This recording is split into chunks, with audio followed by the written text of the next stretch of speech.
ढाल में ढले समय की, शस्त्र में ढले सदा। सूर्य थे मगर वो सरल, दीप से जले सदा। ताप में तपे स्वयं ही, स्वर्ण से गले सदा।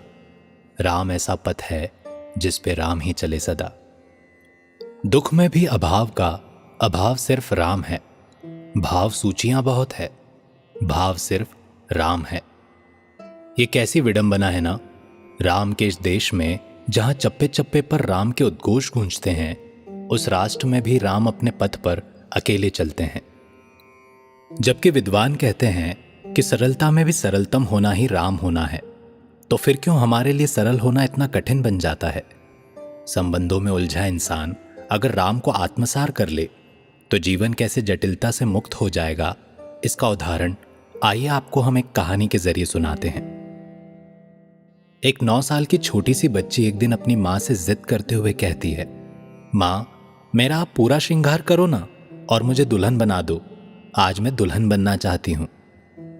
माँ अपनी बच्ची के इस बाल मनोहर पर हंसते हुए कहती है, ये आज तुझे अचानक दुल्हन बनने का भूत कैसे चढ़ गया? बच्ची अपनी उसी जिद्दी आवाज में कहती है, वो सब मुझे नहीं पता, मुझे बस दुल्हन बनना है। बच्ची के स्वर में जिद की प्राथमिकता इतनी प्रबल थी कि माँ उसके आगे झुक गई। और सच ही है, फलदार पेड़ अक्सर झुक जाया करते हैं। माँ ने बच्ची को शीशे के सामने वाली कुर्सी पर बैठाया और व्यंग्यात्मक मगर ममता भरे स्वर में कहा, आजा मेरी छोटी सी दुल्हन, तेरा श्रृंगार करती हूं। बच्ची खिलखिलाकर इतना उत्साहित हुई मानो उसे आज सब कुछ मिल गया हो। माँ ने अपनी श्रृंगारदानी उठाई और अपनी प्यारी सी बेटी का श्रृंगार करते हुए गुनगुनाने लगी, तुम उठो सिया श्रृंगार करो, शिव धनुष राम ने तोड़ा है। तुम उठो सिया श्रृंगार करो, शिव धनुष राम ने तोड़ा है।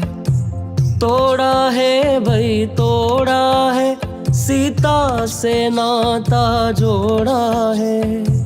तोड़ा है भाई तोड़ा है, शिव धनुष राम ने तोड़ा है। तुम उठो सिया श्रृंगार करो, शिव धनुष राम ने तोड़ा है।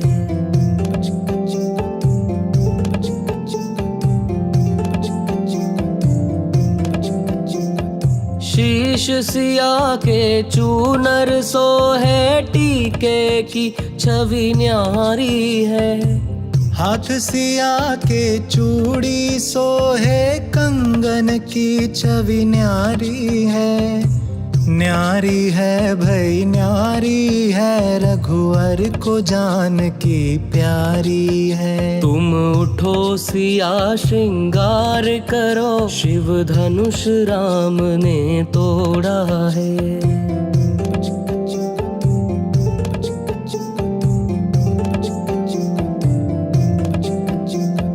कमर सिया के तगड़ी सो है, झुमके की छवि न्यारी है।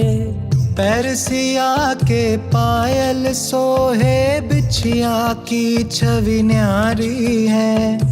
न्यारी है भाई न्यारी है, रघुवर को जान की प्यारी है। तुम उठो सिया श्रृंगार करो, शिव धनुष राम ने तोड़ा है। तुम उठो सिया श्रृंगार करो, शिव धनुष राम ने तोड़ा है। अपनी प्यारी सी बिटिया के श्रृंगार में माँ ने कोई कमी नहीं छोड़ी थी। लाली, पाउडर, बिंदिया, पायल, बिछिया, हार, बाजूबंद, यहां तक कि वो गहने भी माँ ने अपनी बेटी को पहना दिए थे जिसे अब शायद ही वो कभी पहनती है। मगर बेटी को इसके बावजूद भी कुछ कमी सी लग रही थी। वो अपने आप को ठगा महसूस कर रही थी। माँ ने जब अपनी लाडली का बुझा मुंह देखा तो असमंजस में पूछा, अब क्या चाहिए तुझे? पूरा श्रृंगार तो कर दिया तेरा, फिर क्यों उदास है? बेटी ने उसी बुझे मुंह से कहा, मैंने आपको दुल्हन बनाने को कहा था ना। मां ने हंसते हुए कहा, तो बनाया तो? बेटी ने उदास भरी तलखी में कहा, कहां बनाया दुल्हन, सिंदूर तो लगाया ही नहीं। अपनी बेटी की इस प्यारी सी बात पर मां अपनी हंसी रोक नहीं पाई और जोरदार ठहाका लगा दिया। मगर जब बेटी को देखा तो पाया उसका मुंह तो अभी भी फूला हुआ है। खुद को संभाल कर उन्होंने अपनी बेटी को प्यार से समझाया, बेटा उसके लिए अभी वक्त है। बेटी ने भी बड़ी मासूमियत से सवाल किया, कितना वक्त है मां? मां ने इस बार अत्यधिक स्नेह से अपनी बेटी को गोदी में बैठाया और उसके गालों को चूमते हुए कहा, जब तुम्हारी शादी होगी तब तुम्हारा पति तुम्हें सिंदूर लगाएगा। सारी बातों को गंभीरता से सुन रही बिटिया ने तपाक से पूछ लिया, मेरा पति कौन होगा मां? मां ने जवाब दिया, तुम तो इतनी उत्तम हो, तुम्हारे लिए तो कोई पुरुषोत्तम आएगा। ये सब सुनते ही बेटी के मन में तरंग दौड़ पड़ी और वो चहचहाते हुए बोली, जैसा मां सिया राम के पुरुषोत्तम है। हाँ मेरी छोटी सी सिया, वही पुरुषोत्तम राम। अच्छा मां बताओ ना, सिया को राम कैसे मिले थे? मां ने अपनी बेटी को मुस्कुराते हुए वो सुनाया जिसे उनकी बेटी सुनना चाहती थी।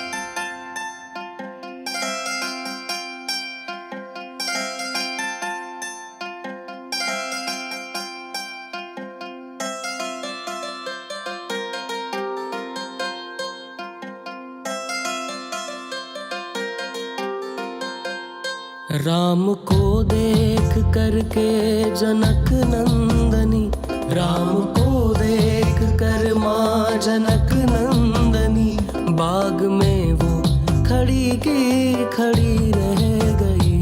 राम देखे सिया माँ सिया राम को, राम देखे सिया माँ सिया राम को, चारों अखियाँ लड़ी की लड़ी रह गई। राम देखे सिया।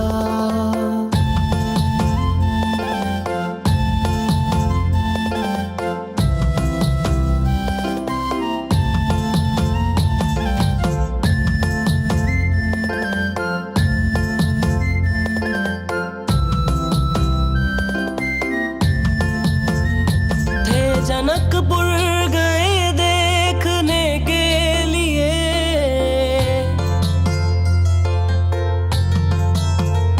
थे जनकपुर गए देखने के लिए, सारी सखियां झरोखन से झांकन लगी, सारी सखियां झरोखन से झांकन लगी। देखते ही नजर मिल गई प्रेम की, देखते ही नजर मिल गई प्रेम की, जो जहां थी खड़ी की खड़ी रह गई। राम देखे सिया।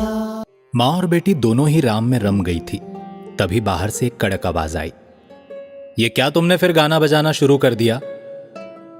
आवाज को सुनकर माँ और बेटी दोनों सहम सी गई।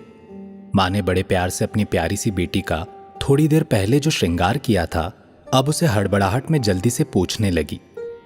बेटी भी, जिसके मन में थोड़ी देर पहले एक उमंग, एक तरंग प्रवाहित हो रही थी, वो मानो अब निर्जीव प्राणी की तरह कुर्सी पर बैठी हुई थी। माँ और बेटी दोनों की आंखों में आंसू थे। दुख इस श्रृंगार को मिटाने का नहीं था, बल्कि दुख इस बात का था कि वो वास्तविक दर्द अब फिर से उभर आया है, जिसे पल भर की काल्पनिक दुनिया से ये दोनों भुलाना चाहते थे। तभी माँ के आंसुओं को पोंछते हुए बेटी ने खामोशी को चकमा देकर धीमे स्वर में बेटी ने पूछ लिया, माँ आपको पुरुषोत्तम क्यों नहीं मिले? जय श्री राम दोस्तों, सभी राम भक्तों को रामनवमी की हार्दिक शुभकामनाएं। आपको ये वीडियो कैसा लगा हमें कमेंट बॉक्स में लिखकर जरूर बताएं। वीडियो को लाइक करें, शेयर करें और चैनल को अभी सब्सक्राइब कर लें ताकि ऐसे वीडियो आप देखते रहें।